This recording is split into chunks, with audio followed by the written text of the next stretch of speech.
안녕하세요. 강남역 1분 출구 1분 거리 김종률 아카데미 원장 김종률입니다. 자, 오늘은 상가 이야기를 하다가 토지 이야기로 살짝 넘어가 볼게요. 그러니까 상가에 대한 입지 분석을 한 거 가지고 상가에 대한 분석을 한 게 토지 투자에도 이렇게 접목시킬 수 있다는 이야기를 드리겠습니다.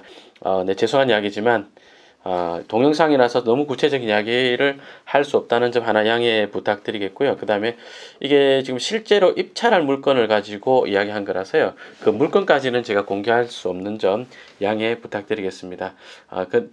그래서 이 동영상 강의를 통해서 여러분들이 뭐 판단하셔야 될 것은 이런 정보가 있구나가 아니라 이런 방법이 있구나. 그래서 여러분들이 다른 물건을 접할 때 김종률 아카데미에서 이런 식으로 이야기를 하더라. 그 이야기를 잘 기억하셨다가 여러분들도 스스로 한번 해보시길 바라는 마음으로 동영상 강의를 준비했습니다. 자, 제 얼굴 줄이고 화면 보도록 하겠습니다. 확 줄일게요. 어제 술을 많이 먹어가지고 얼굴 왕창 부었네 그냥. 지금 보시는 여기 신선 설렁탕이라고 했죠. 그죠?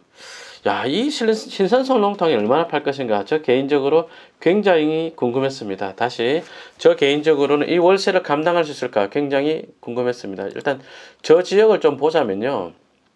저기가 노원구지 않습니까? 노원구인데 이 안쪽에 이렇게 보면 이렇게 보시면 풍면이라는 이 지역에서 가장 유명한 설렁탕 집이 하나 있습니다. 그러니까 딱 봐도 유명해 보이죠. 아주머니가 꼬맹이들 데리고 가지고 와서 먹을 정도의 설렁탕입니다. 마침 식구들이 있네요.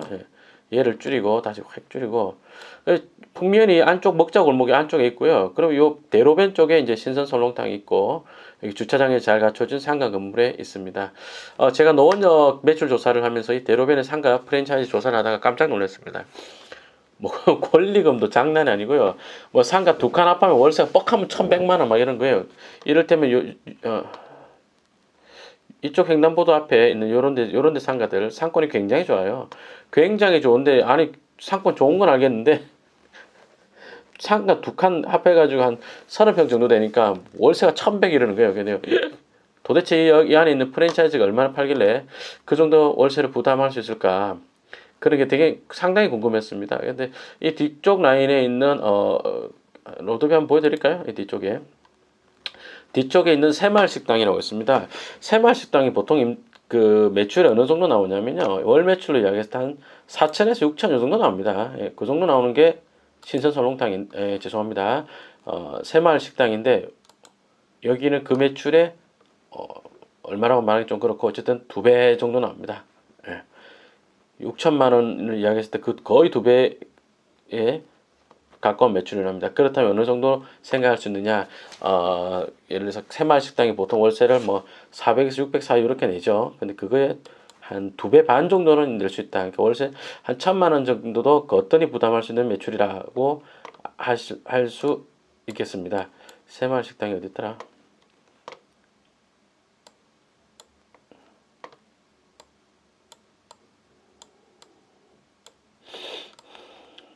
네, 여기 있죠. 여기 보면 새마을 식당 보입니다. 이게 이제 여기 이 골목길이 노원역 안쪽에 노원역 안쪽에 이면도로에 있는 먹자 상권입니다. 그죠? 지금 뭐시는 이 길로 쭉 가다가 보면 요 오른쪽에 지금 요 자리가 풍면이라는 그 설렁탕 집 있고 그 대로변에 이제 그 신선 설렁탕이 있습니다. 이 신선 설렁탕이요 대로변에 있는 신선 설렁탕이 얼마 팔 것 같아요?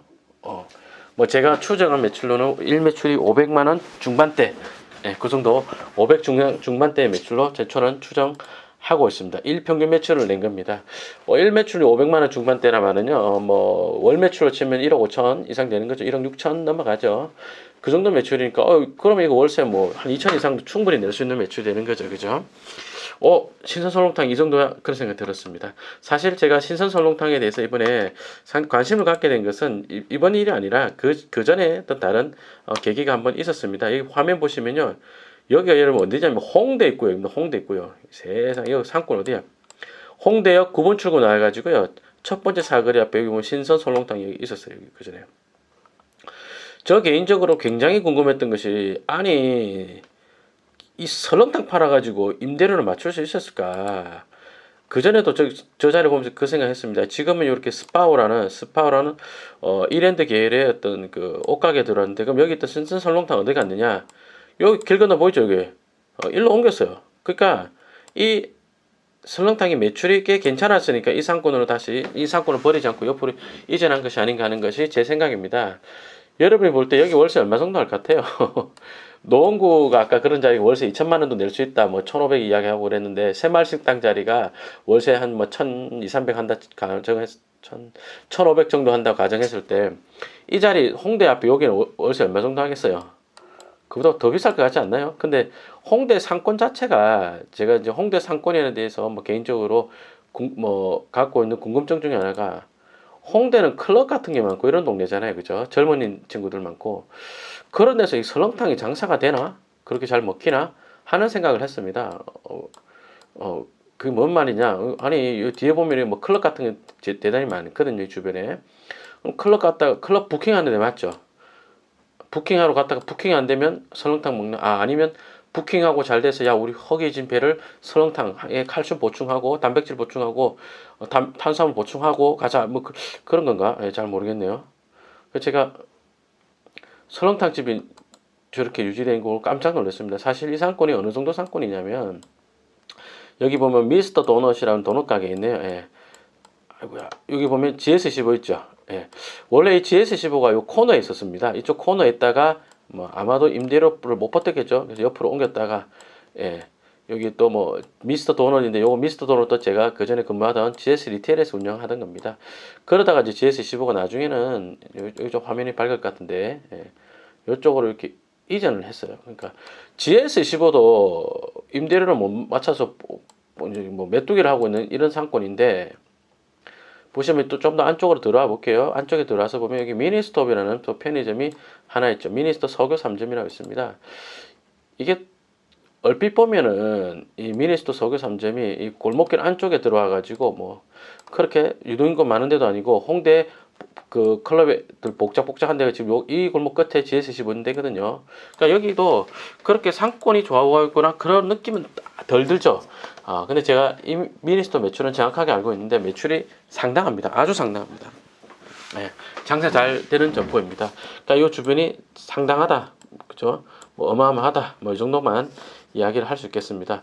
자, 그런 동네에서 설렁탕 집이 매출을 월세를 시상권 시세의 월세를 감당할 만큼 될 것이냐가 굉장히 궁금했는데 노원역에 있는 점포 사례를 보니까 가능했나 보다. 그런 생각이 들었습니다.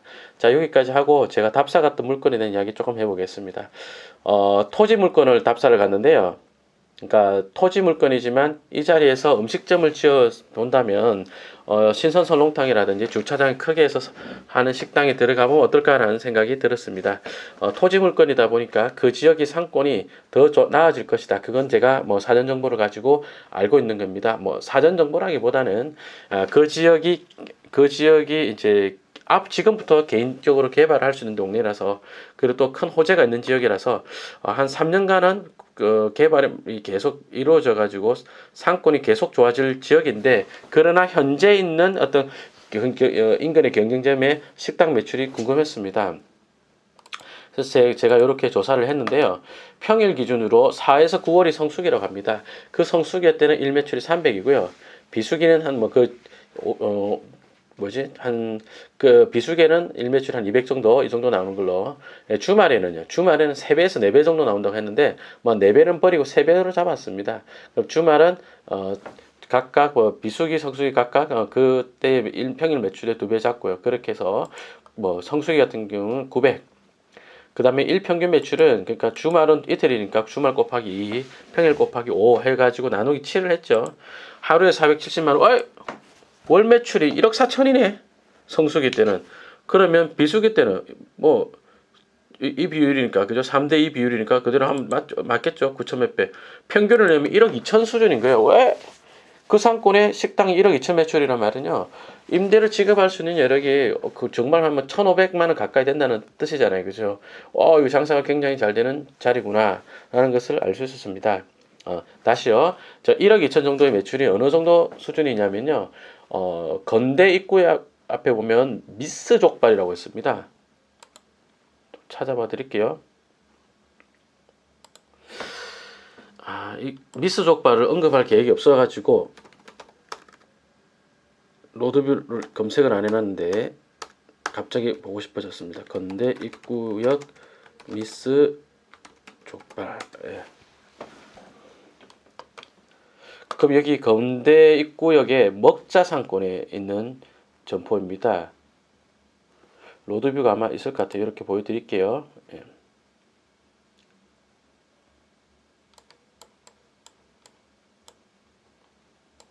예. 보시면 이렇게 뚜레쥬르가 있고 여기 보면 여기 미스 족발이라고 잘 안 보이네요. 여기 다시 한번 보겠습니다. 여기 미스 족발 보이시죠? 여기 화면에. 자, 이 식당이 보면 면적도 한 30평 정도 될 것 같다. 그죠? 30평 정도 될 것 같고 건대역 있고 나와가지고 계단 내려오면 이렇게 2호선 라인 계단 내려오면은 대로변 쪽에 있고 안쪽 여기가 목자상권이 활발한 곳이죠. 이 대로변 쪽은요. 대로도 나쁘지 않습니다. 요 앞에 여기 뭐 포장마차 치고 난리도 아니거든요. 여기 포장마차처럼 술 먹는 것도. 그런데 이 미스 족발이 월 매출이 6천이란 말이에요. 이 자리 미스 족발 6천이면 6천 매출도 나쁜 매출이 아닌 수준인데 그거에 2배 정도가 나오는 나대지에 건물 지어서 식당 하는 자리가 2배를 팔구나 라는 것을 제가 봤죠. 그러니까 그 토지의 가치가 보였습니다. 그래서 건물권 아마도 저희 회원님들이 입찰하지 않을까 입찰할 계획을 갖고 있습니다. 제가 강력하게 투자를 입찰하실 것을 제가 추천했던 물건입니다.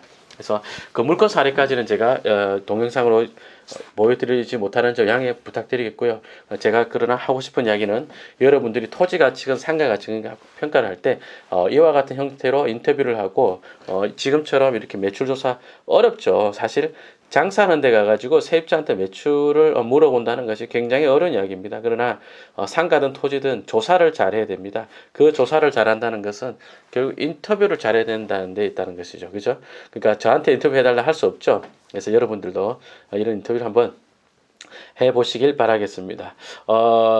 좀 사족을 붙여서 이야기하자면 저는 제가 점포개발 담당으로서 상가 투자를 잘하게 된 게 뭐냐, 가장 큰 점포개발의 업무를 했던 것에 가장 큰 도움 받았던 게 뭐냐라고 묻는다면 저는 정말 주저하지 않고 대답할 수 있는 게 나는 인터뷰를 많이 했다. 다시 나는 다른 어떤 투자자들이나 회원님들보다는 훨씬 더 인터뷰를 잘한다 라고 자신 있게 말씀드릴 수 있겠어요.